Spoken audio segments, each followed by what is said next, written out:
KBS 1라디오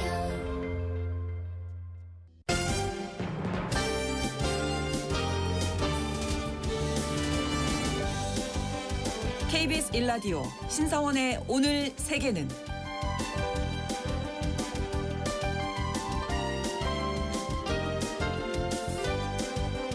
안녕하십니까. 아나운서 신성원입니다.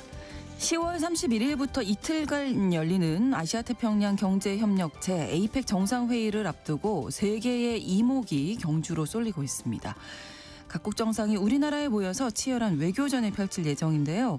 특히 트럼프 대통령과 시진핑 주석이 만나는 미중 정상회담, 그리고 우리나라와 미국 사이의 3,500억 달러 투자 협상에도 관심이 집중돼 있습니다. 트럼프 대통령은 그를 만나면 정말 좋을 것이라면서 김정은 북한 국무위원장에게 러브콜을 계속 보내고 있고요. 이렇게 된다면 한반도 정세에 큰 변화의 가능성도 보입니다. 이번 에이펙 정상회의는 단순한 외교 이벤트를 넘어서 동북아를 중심으로 국제 정치 지형에 중대한 분수령이 될 것이라는 전망인데요. 자세한 내용 글로벌 이슈에서 살펴보겠습니다.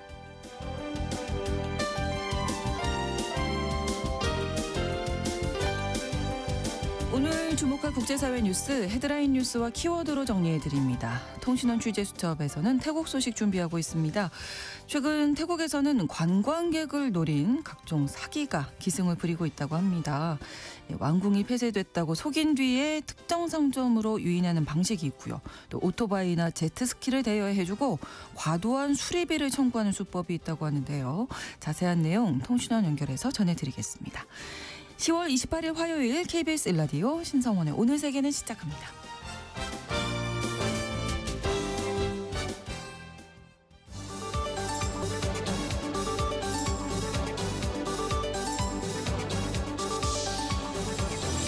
오늘 세계는 헤드라인 뉴스.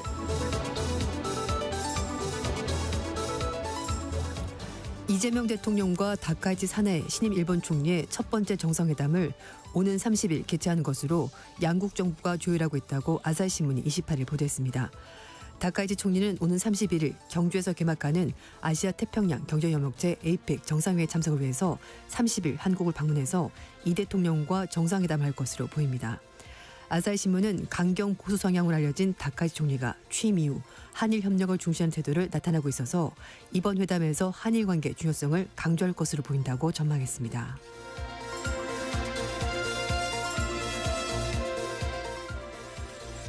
푸틴 러시아 대통령이 최선희 북한 외무상을 만나 북러 관계가 계획대로 발전하고 있다고 밝혔습니다. 크렘린궁에서 최 외무상을 만난 푸틴 대통령은 지난 9월 중국 베이징에서 열린 김 위원장과의 정상회담을 언급하면서 당시 관계 발전에 대해서 심도 있게 논의했으며 지금도 모든 일이 계획대로 진행되고 있다고 말했습니다. 푸틴 대통령은 최 외무상과 동행한 북한 대표단과 회의를 가졌습니다만 크렘린궁은 구체적인 대화 내용은 공개하지 않았습니다.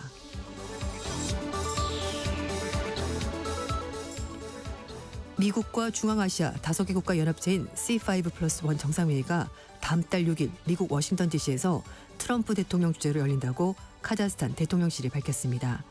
이번 C5-1 정상회의가 중앙아시아에서 커지는 러시아와 중국의 영향력을 견제하려는 미국의 도움이 될 것으로 보이는데요. 앞서 미 하원 외교위원회 의원들이 지난 20일 트럼프 대통령 서한을 보내서 올해 안에 중앙아시아 정상들과 회의를 열라고 촉구했습니다.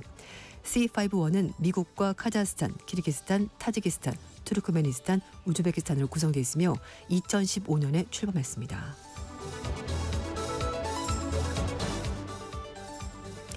안드레이 루덴코 러시아 외무부 차관이 한국과 러시아로 오가는 직항편 운항 재개 방안이 논의되고 있다고 밝혔습니다.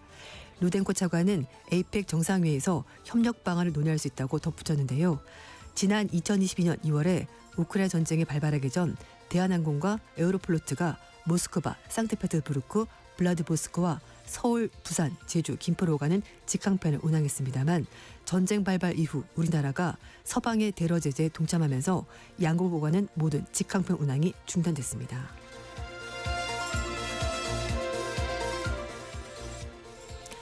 이재명 대통령은 27일 말레이시아 쿠알라룸푸르에 열린 아세안 정상회의를 계기로 안와르 이브라힘 말레이시아 총리와 정상회담을 갖고 한 말레이시아 FTA 체결에 합의했습니다. 이번 FTA 타결로 우리 기업들의 수출 확대와 미래 협력 기반을 마련했는데요. FTA를 통해서 자동차, 철강, 화학 등 우리의 주력 품목은 추가 개방을 얻어냈고 민감한 농산물 수입에 대해서는 추가 개방을 하지 않기로 했습니다.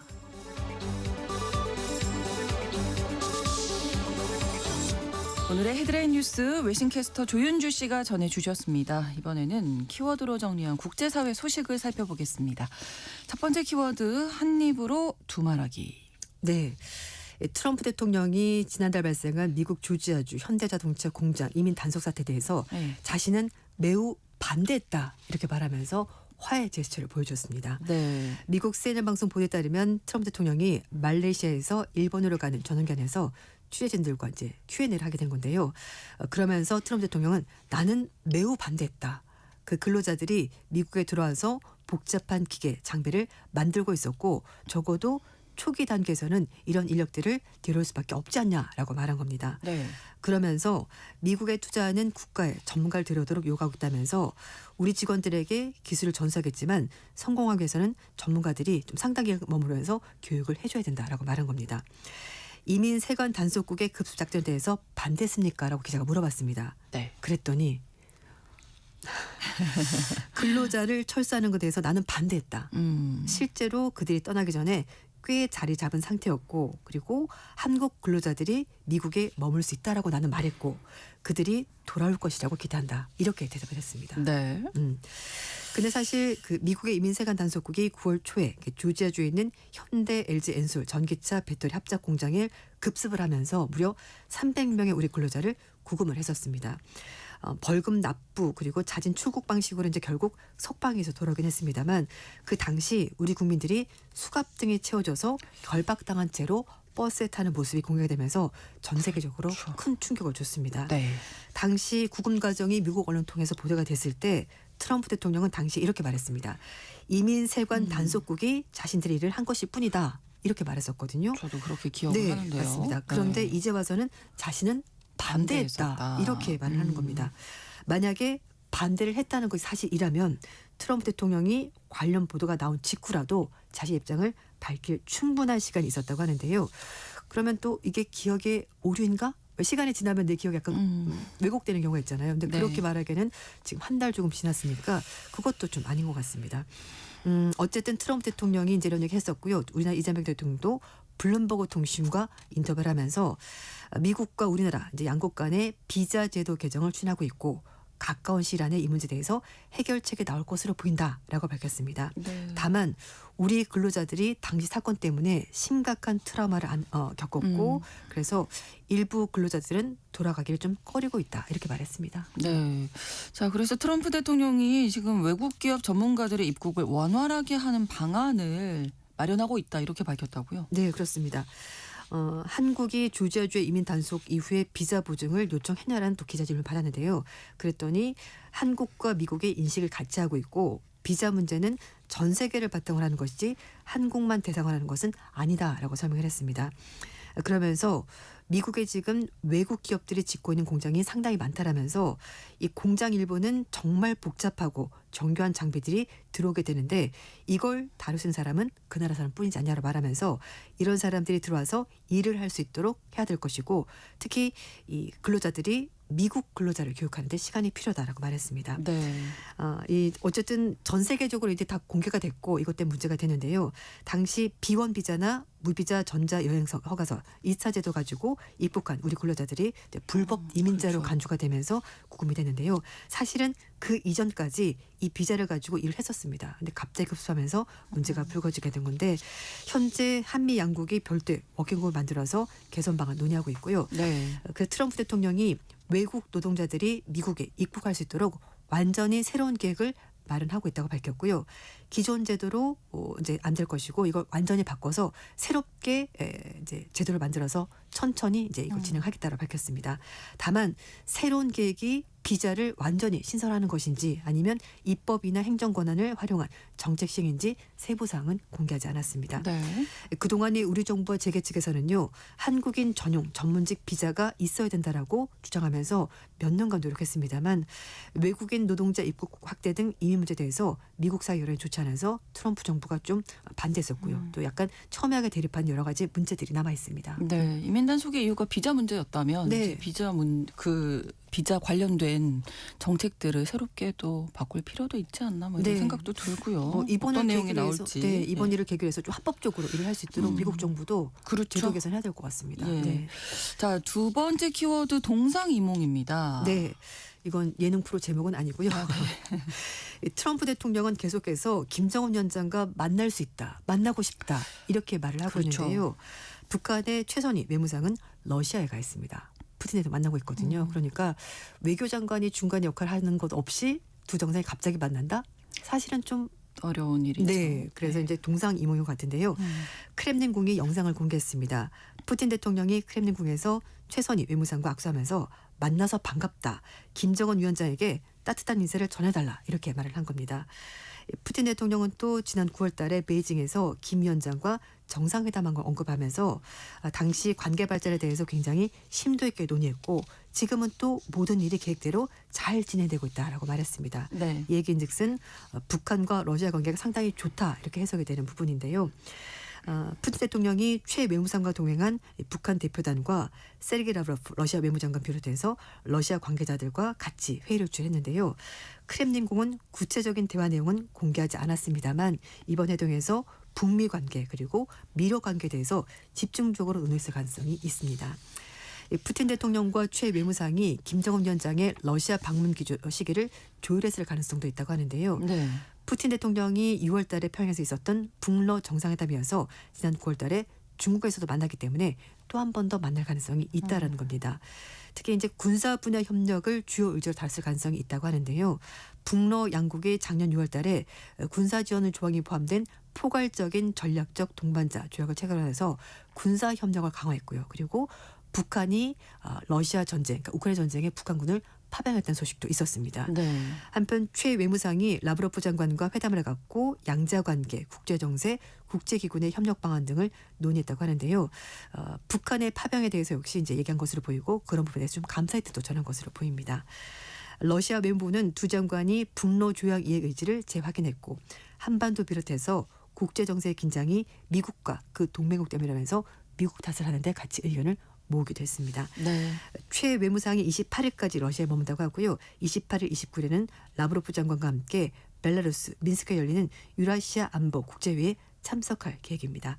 한편 러시아와 미국과의 관계는 트럼프 대통령이 최근에 러시아의 우크라이나 전쟁에 대해서 좀 비판적으로 입장을 바꿨고요. 그러면서 헝가리 정상회담이 연기되면서 지금은 교착 상태에 빠졌습니다. 그렇습니다.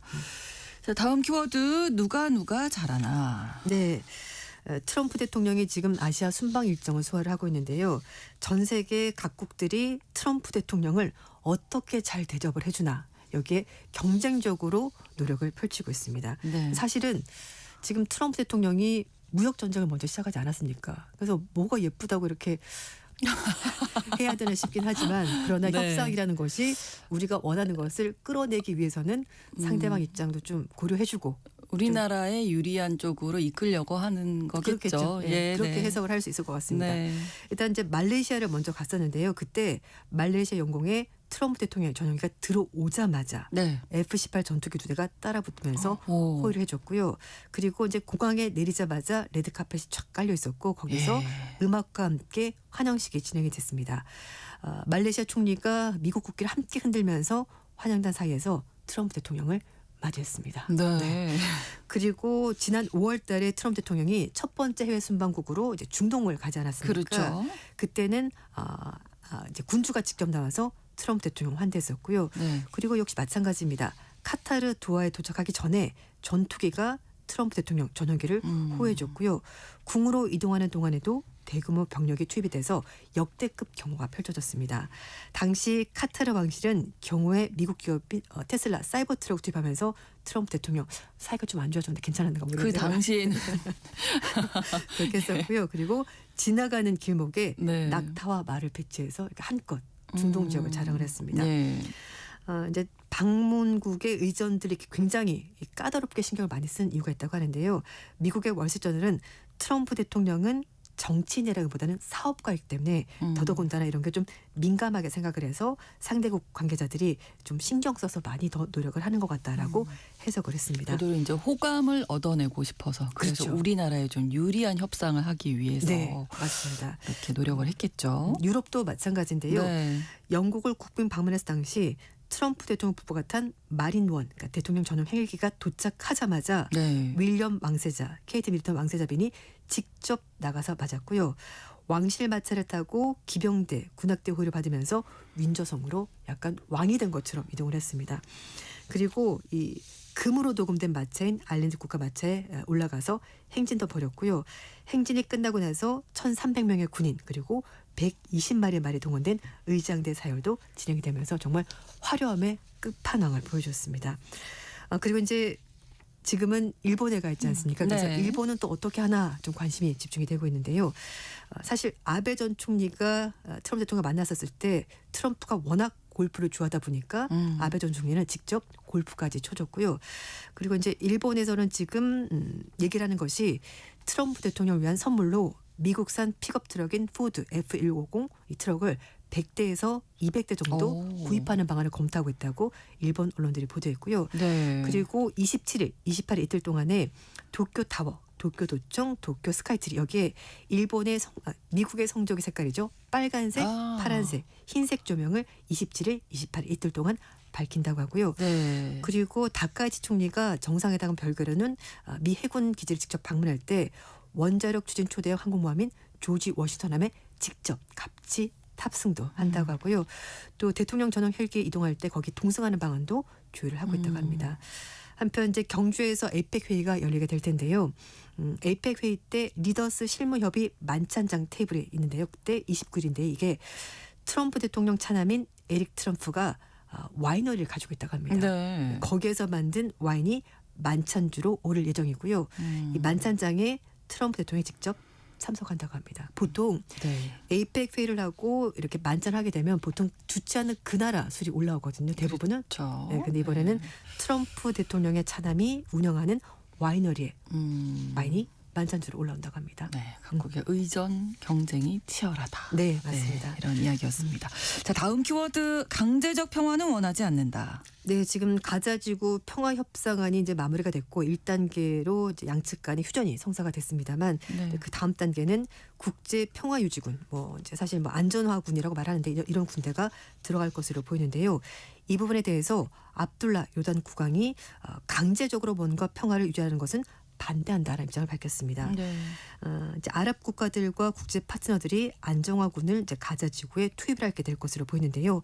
이 안정화군의 역할은 가자 지구에 검증된 팔레스타인 경찰 전력을 훈련을 시키고 지원해주고요.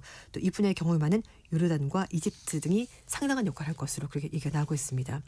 문제는 하마스가 완전히 무장 해제를 하고 그리고 가자 지구에서 정치적 통제력을 포기하는 것인데요. 지금 네. 이 부분 하마스가 확답을 하지 않기 때문에 여기서 그렇죠. 약간 멈춰 있는 상태입니다. 이 압둘라 국왕이 영국 BBC와 인터뷰하면서 가자 지구엔 국제 그 안정화군, 그러니까 안보군들이 위임받은 역할과 임무가 물론 평화를 유지하는 것일 텐데 하지만 이 평화가 강제적으로 시행된 것이라면 자신은 반대다. 그리고 끼어들고 싶지도 않다라고 말을 하고 있습니다. 네. 국왕의 이 같은 발언은 미국을 포함해서 다른 국가들이 하마스와 이스라엘 간에 또는 하마스와 다른 팔레스타인 정파들 간에 계속되는 분쟁에 자신들은 휘말리고 싶지 않다 이런 뜻을 밝힌 것으로 보이는데요. 미국은 아랍권 여러 국가들이 이제 파병을 해줄 것을 요청을 하면서도 미국은 들어가지 않겠다라고 입장을 분명히 밝혔습니다. 네. 이 압둘라 국왕은 이 가자지구 상황에 대해서 너무나 정치적으로 복잡하기 때문에 가자에 직접 군대는 파견하지 않겠다 이런 입장도 밝혔습니다. 네. 다음 키워드입니다. 일본에서 하루 살기? 네. 네. 일본 도쿄 집값이 계속 오르고 있고요. 그러다 보니까 매매보다는 임대 계약을 하는 사람들이 많아지고 있습니다. 그래서 네. 일본 도쿄에서 플렉스 월세가 뜨고 있다고 하는데요. 네.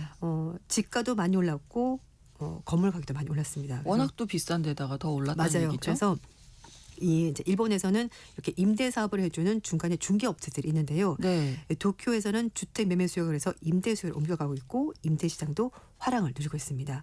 도쿄도 우리나라 서울처럼 마찬가지로 인구가 계속 들어오는 곳이거든요. 그래서 제한된 공강 탓에 소득 대비 집값이 너무 빠르게 오르면서 단기간으로 잠깐 사는 그런 계약이 유행하고 있다고 하는데요. 네. 월 단위가 아니라 하루 단위도 체결이 가능하다고 합니다. 그래서 한 달부터 12개월까지 또는 하루 단위로 계약이 가능하다고 네. 하는데요. 네. 월세 월세 결제는 송금도 당연히 되고요. 이제 신용카드 가능하다고 하는데 완전히 다 갖춰진 것도 있고 뭐 기본만 있는 이거 여러 가지 선택사항이 있다고 하는데 싸지는 않습니다. 원룸, 투룸 이렇게 구조로 된다고 하는데요. 네. 임대료가 지역마다 물론 다르긴 합니다만 가장 적은 월세가 15만 8천 엔, 비싸면은 39만 4천 엔인데요. 네. 우리나라 돈으로 150만 원. 150만 원에서 네. 370만 원. 가장 싼 게 150만 원. 네. 좀 이거잖아요. 나가는 게 370만 원. 이 정도 그래도 집을 사는 것보다 이게 싸다고 생각하기 때문에 사람들이 단기간으로 빌려 쓴다고 하는데요. 예. 이렇게 중개하는 회사들은 투자자, 그러니까 건물을 갖고 있는 사람들에게 3.5에서 4% 수익을 준다고 하고요. 또 세입자들은 좀 필요할 때마다 잠깐 살고 네. 또 너무 비싸면 또 옮기고 이렇게 될 것 같습니다. 하루 단위도 가능하다고 하니까 네. 이렇게 많이 바뀌는군요. 그러니까 호텔을 가는 것보다는 그래도 이런 식으로 낫다. 단기 임대로 사는 아. 것이 낫다라고 판단하는 것 같습니다. 다음 키워드 들어가 볼까요? 비결은 사랑. 짧게 좀 들어보죠. 네. 첫눈에 반해서 무려 85년 동안 행복한 결혼 생활 유지한 부부가 있었는데요. 네. 최근에 남편이 먼저 세상을 떠났습니다. 기네스 월드 레코드에 직접 기록을 올린 부부인데요. 네. 이 부부가 이제 남편이 최근 돌아갔는데 사망했는데요. 106세로 사망했습니다. 오. 부인은 102세인데요. 예. 두 사람이 만난 나이가 남편은 17살, 부인 말에는 그러면? 13살이었습니다. 네. 네. 결혼 생활이 아주 기셨군요. 네, 그렇습니다. 예. 근데 비결이 뭐냐라고 물어봤더니 일단 첫 번째는 첫눈에 반한 것이라고 남편분이 말을 했었다고 하고요. 그리고 네. 우연히 다시 만나서 결국 결혼해서 지금까지 담배 농사 지으면서 단란하게 살았는데 오랜 결혼 생활의 비결은 사랑이었다. 이렇게 간단하게 대답을 했습니다. 역시 사랑만한 게 없군요. 네. 네. 그렇지만 좀 힘들지 않겠나 싶습니다. 헤드라인 뉴스와 키워드 외신캐스터 조윤주 씨와 함께했습니다. 고맙습니다. 네, 감사합니다. 신성원의 오늘 세계는 1부 마무리하겠습니다. 11시 30분부터 일부 지역에서는 해당 지역 방송 보내드립니다. 벤폴즈의 The Luckiest 함께 듣겠습니다.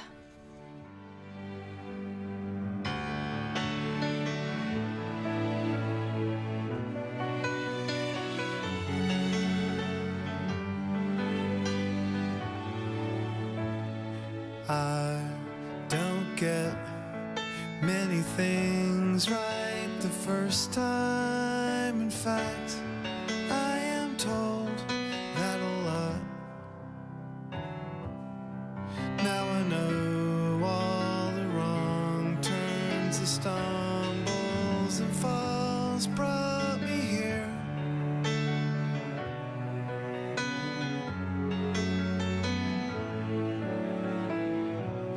Where was I before the day that I first saw your lovely face? Now I see it every day, and I know that I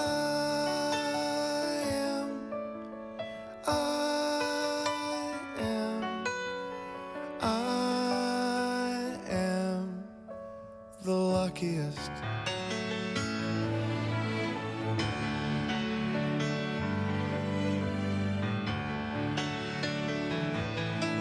What if I'd been born 50 years before you in a house on the street where you lived? Maybe I'd be outside as you passed on your bike. Would I know?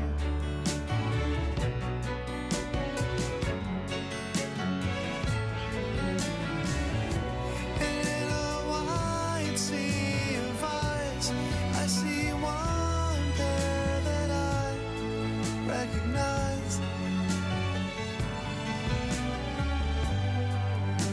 And I know that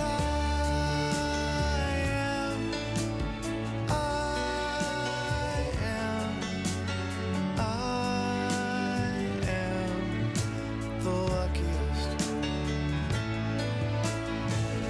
I love you more than I have ever found a way to say to you. Next door, there's an old. 지금 시각은 11시 30분입니다. KBS Ladies and gentlemen. 국제사회의 다양한 뉴스를 한눈에 KBS 1라디오 신성원의 오늘 세계는 세계를 바로 보는 최소한의 투자입니다.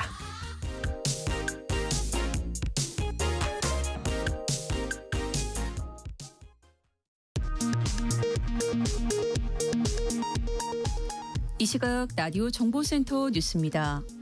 1박 2일간의 말레이시아 방문 일정을 마치고 돌아온 이재명 대통령은 한 아세안 정상회의 성과가 경주 에이펙에서도 이어지길 바란다고 밝혔습니다. 경주 에이펙 정상회의를 앞두고 경주에서 예고된 극우 협중 성향단체 시위에 대해 더불어민주당이 대한민국 국제적 위상에 전혀 어울리지 않는 행위라고 비판했습니다. 민주당은 이념과 진영을 넘어 힘을 모으자고 강조했고 국민의힘은 정치적 물타기라고 비판했습니다. 소방청은 경주 에이펙 정상회의 안전확보를 위해 오늘부터 5일간 국가소방동원령을 발령한다고 밝혔습니다. 앞서 경호안전통제단은 경주와 부산 일대에서 최종 경호 안전점검을 위한 실제 기동훈련을 실시했습니다. 응급 환자가 응급실을 찾아 헤매다 숨지는 사건이 잇따르는 가운데 김민석 국무총리가 이른바 응급실 뺑뺑이 해결을 위한 범부처 응급의료 TF 구성을 지시했습니다. 첫 회의는 내일 열릴 예정입니다. 통일교로부터 불법 정치 자금을 받은 혐의로 구속 기소된 권성동 국민의힘 의원의 재판이 오늘 시작됩니다.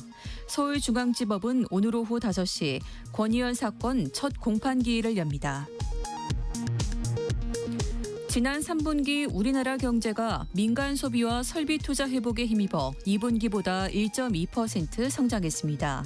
민간 소비는 1.3% 증가해 3년 만에 최고치를 기록했습니다. 한국은행은 올해 1%대 성장이 가능하다고 전망했습니다. 지금까지 라디오 정보센터 뉴스 정한나였습니다.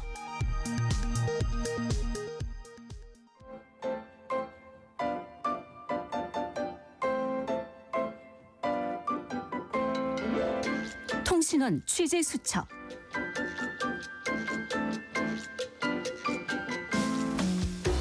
통신원 취재 수첩 오늘은 태국 방콕 김종민 통신원 연결해 보겠습니다. 안녕하세요. 네, 안녕하세요. 네, 최근에 이 관광객을 노린 사기 수법이 갈수록 교묘해지고 있다고요. 주의가 좀 필요하겠는데요. 네, 천사의 미소를 가진 태국이지만 그 뒤에 숨은 검은 유혹, 바로 관광 사기는 여전히 기승을 부리고 있습니다. 네. 에메랄드빛 바다와 황금빛 사원만 생각하고 갔다가 지갑이 털리고 마음이 상하는 일이 발생할 수 있는데요. 네. 태국 관광 사기의 최신 동향과 대응 전략에 대해서 자세히 알려드리려고 합니다. 네. 관광 사기 중에서 가장 흔한 방식은 바로 왕궁 문 닫았어요 수법입니다.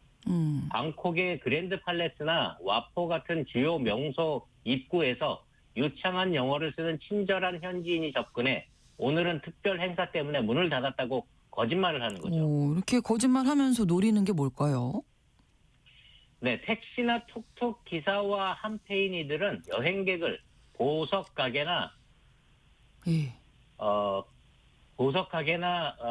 맞춤 양복점. 상점에 네. 네. 멋진 양복점 같은데 데려다주는 조건 대가로 예. 기사는 커미션을 받고요. 네. 여행객은 그곳에서 품질이 조악한 물건을 강매당하는 덫에 걸리게 됩니다.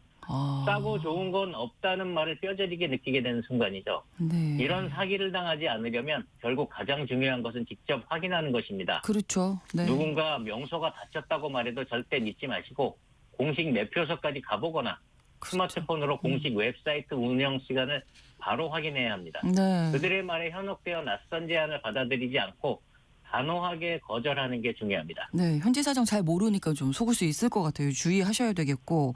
휴양지에서 특히 악명 높은 사기 유형이 있다고요? 네, 파타야나 푸켓 같은 곳에서 빈번한 것이 제트스키나 오토바이 렌탈 사기입니다. 네. 업체 측에서 여권 원본을 보증용으로 요구한 뒤 반납 시 원래부터 있던 미세한 흠집을 트집 잡아서 수백만 원대의 거액 수리비를 청구하면서 수리비를 내지 않으면 예. 여권을 돌려주지 않겠다고 협박하는 겁니다. 게다가 이들은 종종 부패한 현지 경찰과 연계되어 피해자가 경찰을 불러도 불리한 상황이 연출되는 경우가 많습니다. 네. 울며 겨자 먹기로 돈을 뜯기는 피해가 끊이지 않고 있습니다. 현지 경찰의 도움을 받을 수 없다고 하니까 여행객이 스스로 잘 준비를 하시고 주의를 하셔야 될 텐데요. 여권 맡기면 네. 진짜 안 되겠네요. 네, 맞습니다. 절대 여권 원본을 맡기지 않는 것이 가장 중요합니다. 네. 여권 사본과 현금 보증금으로 대체 가능한지 사전에 협의해야 합니다. 그리고 렌탈 전에는 반드시 차량의 모든 면을 구석구석 동영상과 사진으로 촬영해둬야 합니다. 기존 흠집을 직원과 함께 확인하고 기록하는 것이 최고의 증거가 됩니다. 네. 아울러 방콕 시내 툭툭이나 택시 사기도 만만치 않습니다. 미터기를 켜지 않고 터무니없는 흥정 요금을 부르는 것이 기본이고 앞서 말씀드린 상점 강매 사기와 연계되거나 네. 일부러 먼 길로 돌아가는 수법도 흔합니다. 가장 안전한 대안은 그랩이나 볼트 같은 차량 호출 앱을 사용하는 것입니다. 네. 요금이 투명하게 표시되고 기록이 남아 안전합니다. 그렇습니다. 고전적인 소매치기 수법도 뭐 여전하다고요. 예, 맞습니다. 비둘기똥이나 오물 투척 사기가 대표적입니다. 갑자기 옷에 액체를 뿌리고 닦아주는 척 접근해서 예. 정신을 팔리게 한 사이에 공범이 지갑이나 스마트폰을 훔쳐 달아나는 수법입니다. 낯선 사람이 과도한 친절을 베풀며 신체 접촉을 시도하면 즉시 그 자리를 피하고 소지품을 확인하는 습관을 들여야 합니다. 예. 또 가짜 관광경찰 사기도 있습니다. 네. 경찰 제복을 입은 사람이 다가와서 여권 검사나 비자 문제를 트집 잡아서 벌금을 요구하며 현금을 뜯어내는 수법입니다. 이럴 때는 당황하지 마시고 상대에게 신분증 제시를 요구한 뒤 예. 가까운 경찰서에 가서 처리하겠다고 단호하게 말해야 합니다. 진짜 경찰이라면 이 요구를 거부할 이유가 없고 그렇죠. 사기꾼들은 대부분 이 말에 슬그머니 자리를 뜹니다. 또한 환전은 반드시 은행이나 공식 환전소에서 하시고 네. 돈을 받은 후에는 그 자리에서 금액을 확인하는 습관을 들여야 사기를 피할 수 있습니다. 예, 이 이야기 들으시고 어디 여행 가겠어 뭐 이런 생각도 하실 것 같은데 일부 예 이런 일들이 있다. 그래서 이제 다양한 사기 수법 대응책까지 오늘 짚어주셨는데 마무리로 꼭 당부하고 싶으신 말씀 있으시다면서요? 예. 태국은 여전히 멋지고 대부분의 현지인은 친절합니다. 그렇죠. 하지만 일부 악의적인 사기꾼들 때문에 즐거운 여행을 망치지 않으려면 최소한의 지식과 경계심이 필수입니다. 네. 세상에 공짜는 없다는 것을 명심하시고 너무 좋은 조건은 100% 사기라고 의심하는 것이 좋습니다. 네. 만약 사기를 당했거나 위협을 느낀다면 관광경찰 핫라인 1155로 주저하지 말고 도움을 요청하시기 바랍니다. 해당 번호는 영어 소통도 가능합니다. 네. 만일 한국어로 도움을 요청해야 한다면 주태국 한국대사관 영사콜센터나 한국의 영사콜센터에 전화를 하셔도 됩니다. 아는 만큼 보인다는 말처럼 오늘 정보가 많은 여행객들에게 든든한 가이드가 됐으면 좋겠습니다. 네, 태국 여행하실 때는 관광경찰 핫라인 1155번 꼭 기억하셔야 되겠어요. 오늘 말씀 고맙습니다. 네, 감사합니다. 태국 방콕에서 김종민 통신원이었습니다.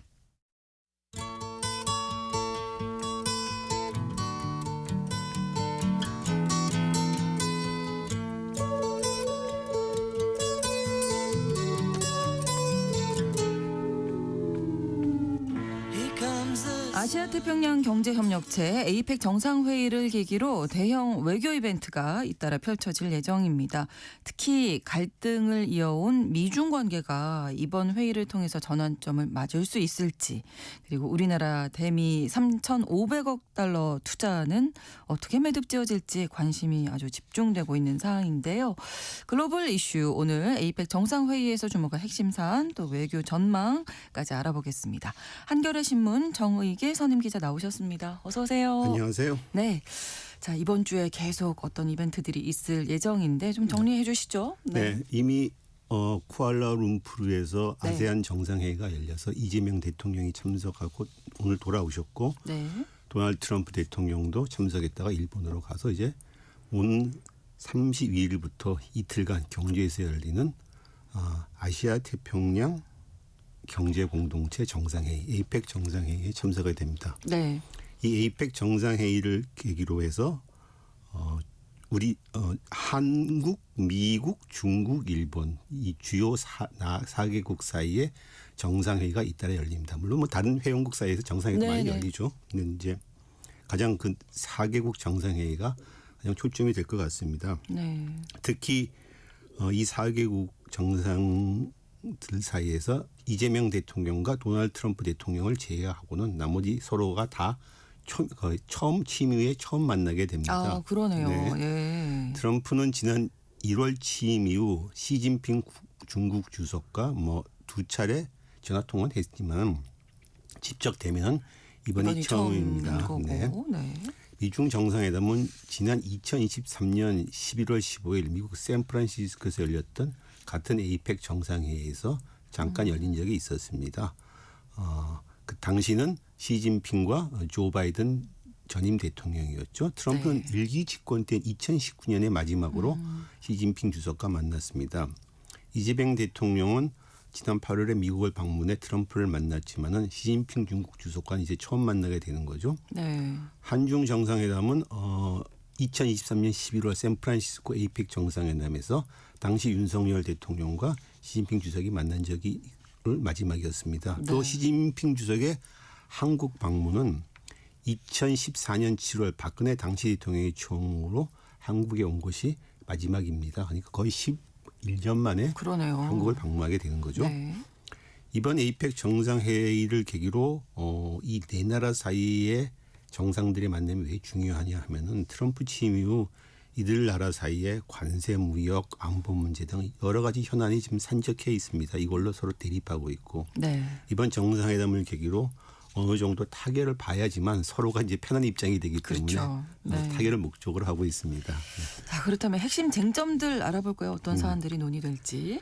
우선 글로벌 관점에서 보자면 미국과 중국 사이에 현안이 있겠죠. 네. 트럼프는 지난 1월 취임 이후 미국 우선주의를 내세우며 전 세계를 상대로 고율 상호 관세를 부과해 왔는데 그 첫 번째 대상이 중국입니다. 트럼프가 지난 4월 2일 이른바 해방의 날이라고 선포한 관세 부과를 시작한 날부터 양국은 서로에 대해서 보복적인 관세와 무역 규제를 서로 남발해 왔습니다. 물론 11월 초까지 일단 휴전 상태로 이제 합의를 했는데 네. 현재 양국이 서로에 대해 부과한 조처를 보면은 트럼프가 지난 11일 중국에게 100% 추가 관세를 더 붙여주겠다 이렇게 발표를 했었고 네. 앞서 중국은 첨단 제품의 필수적인 히토류 수출 예. 규제를 발표했고 올해 들어서 미국의 대두 즉 콩 수입을 중단해 왔습니다. 미국 농민들한테는 큰 타격입니다. 지금 그렇죠. 불만이면 이만저만이 아닙니다. 미국 네. 농민들이.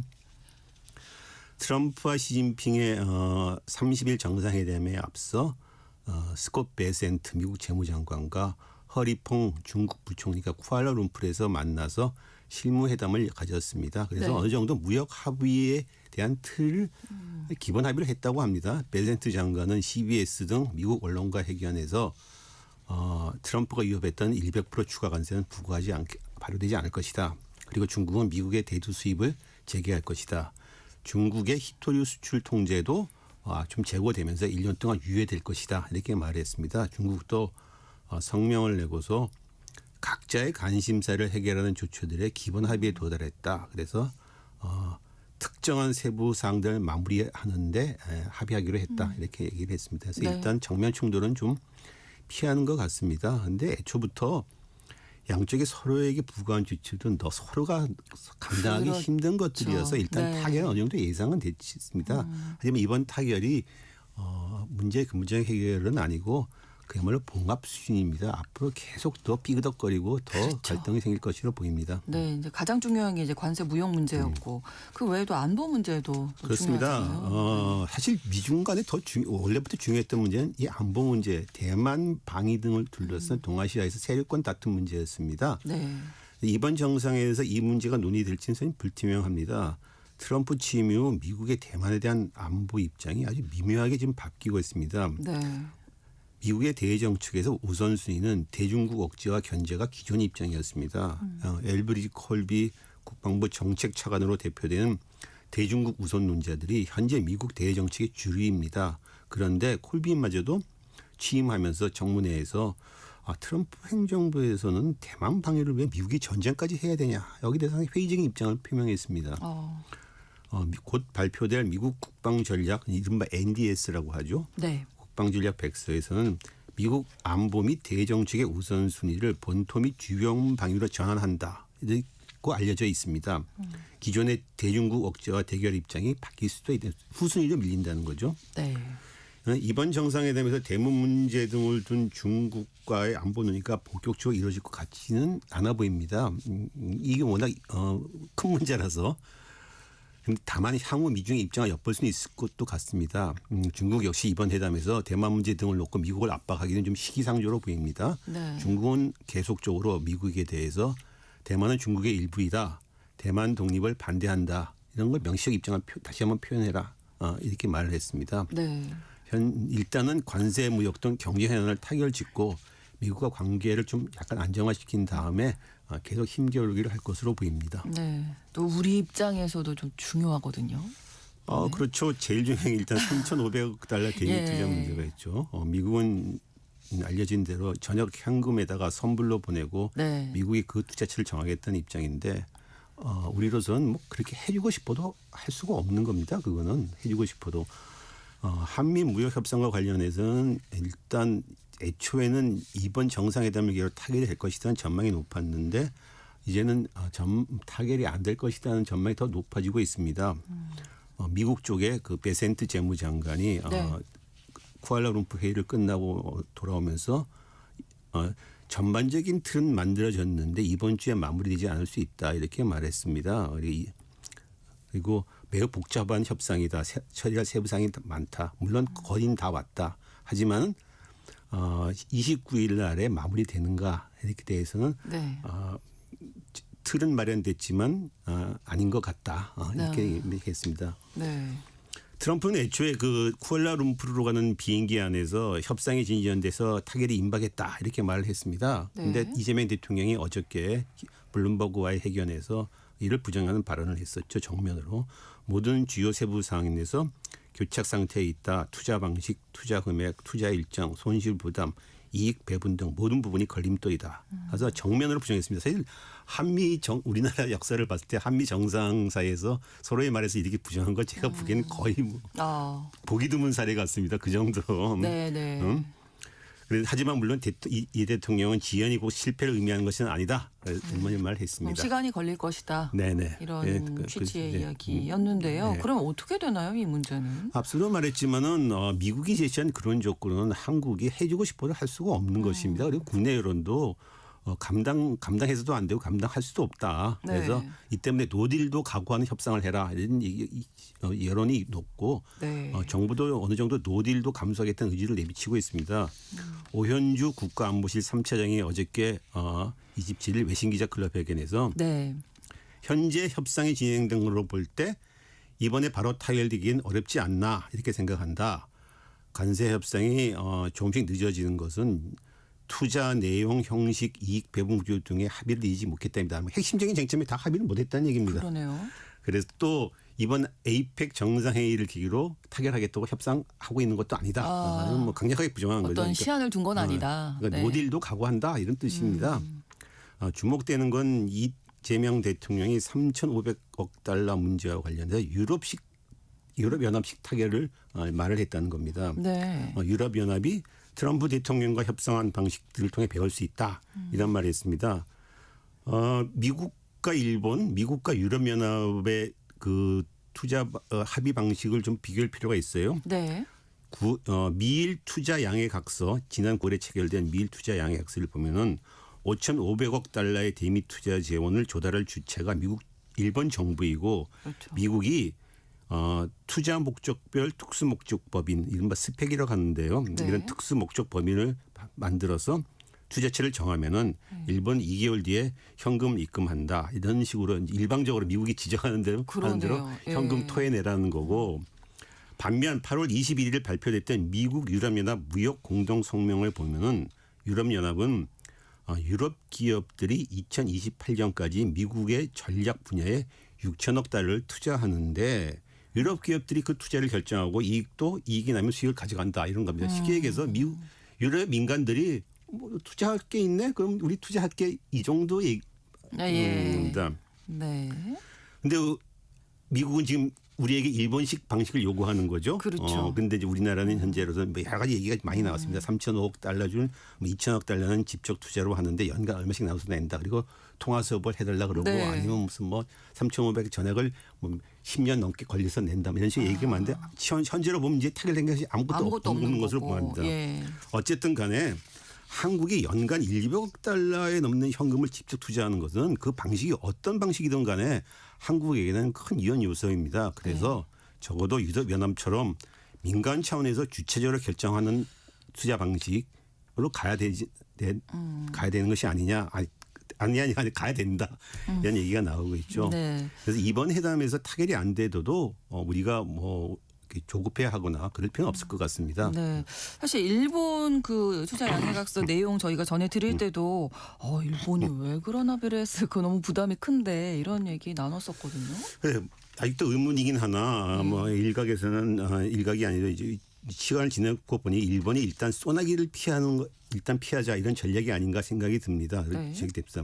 앞서도 말했지만 두 가지 독소 조항이 있습니다. 먼저 투자 대상의 최종 선정권을 트럼프 대통령 개인이 가진다는 겁니다. 미일 양해각서 134조를 보면 일본의 5,500억 달러의 투자처를 미국의 국가기관이 되는 트럼프 대통령이 결정한다. 이렇게 돼 있습니다. 네. 이 때문에 미국의 월스트리트 저널들도 야 이게 말이 되는 거냐. 이건 트럼프 대통령의 사익 추구에 이용된다.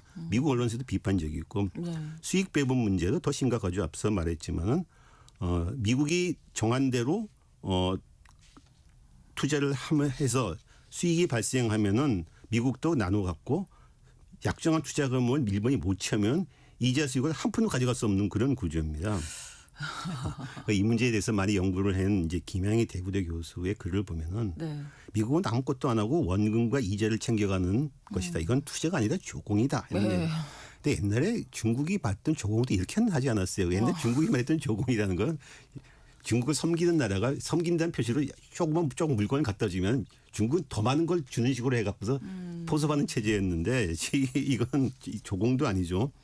어쨌든 간에 일본이 이런 합의를 한 것을 두고 미국 언론들은 몸을 낮추는 합의다 이런 표현을 했는데 네. 합의 자체가 일단 구성력이 없는 양해각서입니다. 그리고 양해각서에서 정한 대로 일본이 투자를 진행하지 않으면은 미국이 네. 관세를 다시 올린다고 하는데 그건 나중에 문제입니다. 그때 또 가봐야 하는 거고요. 네. 그때 가서 미국이 다시 올리면 트럼프 너 그때 타결했다는 거 이건 또 뭐니? 이런 얘기가 당연히 나오겠죠. 또 지정한 계좌에다가 일본 측이 이제 45일 애초에는 45일 내에 돈을 입금해야 된다 이렇게 말을 했었는데 자세히 보니까 최소 45일입니다. 그러니까 즉 45일 이후에 또 낼 수 있다는 거죠. 그러네요. 최소 45일이니까. 일본이 시간을 끌 수 있다는 거죠. 그럼 설사 그때 가서 미국이 다시 부과를 하는 문제 나중 문제가 부과하기도 힘들 것이다 보는 거죠. 네.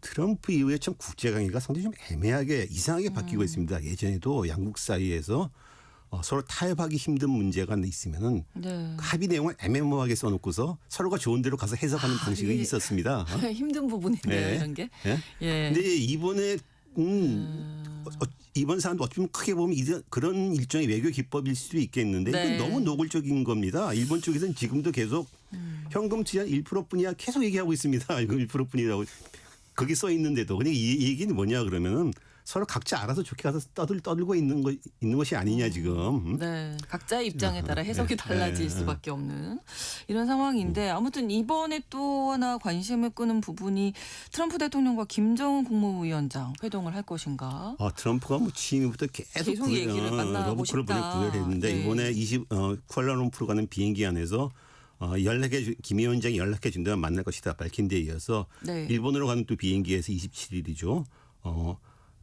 기자들에게 아무것도 정해지지 않았지만은 그가 만나고 싶어 한다면 그를 만나겠다 이런 말을 했습니다. 그런데 이 말이 순방 기간을 연장할 수 있는지에 대한 질문에 대한 이렇게 답을 한 겁니다. 그래서 네. 교도통신의 이 말을 갖다가 김정은을 만날 수 있다면 방문 일정을 연장할 수도 있다는 말로 보도를 한 거죠. 네. 그래서 방문 기간을 늘리는데 열려 있다 이렇게 말했고 나는 한국에 있을 것이다. 그러니 바로 거기에 있을 수 있다 이렇게 말했답니다. 네. 또 트럼프가 기내에서 이런 말도 했습니다. 제재 완화를 논의할 수 있다 말했습니다. 우리에게는 네. 제재가 있다. 논의를 시작하기에는 아주 큰 사안이다. 우리가 이보다 더 큰 사안은 없다 이렇게 했습니다. 여태까지 미국과 북한의 대화가 핵을 감축하는 핵을 폐기하는 대로 제재를 해주겠다는 것이 조건이었습니다. 네. 다시 그걸 꺼내든 거죠. 물론 북한 측은 아직 아무 반응이 없습니다. 그렇죠. 특히 두 정상이 만난다면은 북한 쪽에서 실무를 책임져야 할 최선희 외무상이 26일 날 러시아와 벨라루스를 네. 평양을 떠나버렸습니다. 다분히 의식적인 조처로 보입니다. 지금 우리는 뭐 모른 척하는 거죠. 하지만 최 외무상은 방문을 마치고 30일쯤 방문을 마치고 돌아오는 입장이기 때문에 언제 돌아올 수는 있습니다. 네. 물론 객관적인 상황으로 봐서 두 정상 만남이 이루어질 가능성은 현재로는 적으나 트럼프가 저렇게 적극적으로 구애를 하는 걸 보면은 또 모르죠. 또 예단하기가 갑자기. 좀 힘들어 네. 보입니다. 앞서도 말했지만 트럼프가 먼저 일종의 북한이 핵 보유국이다 네. 이런 말도 했고 제재 완화도 얘기했고 이렇게 했으니까는 우리가 어쩌면 끝낼 수 있는 어디서 끝낼 수 있는 건 물론 디테일하지는 않지만 원칙이 끝낼 수 있는 원칙 지금 두 개는 꺼내놓은 겁니다. 네. 트럼프 이번 에이펙 정상회담을 계기로 한 외교 이벤트들은 사실 트럼프 취임 이후 동북아 정세를 일단 매듭짓는 효과를 노리고 있습니다. 과연 그대로 될지 목표가 네. 될 수 있을지 우리가 좀 두고 봐야 될 것 같습니다. 다음 주에 또 어떤 이야기들이 나올지도 네. 기대해 보겠습니다. 글로벌 이슈 한겨레 신문 정의길 선임 기자와 함께했습니다. 오늘도 고맙습니다. 감사합니다. KBS 라디오 신성원의 오늘 세계는 마치겠습니다. 내일 오전 11시 5분에 다시 뵙겠습니다. 고맙습니다.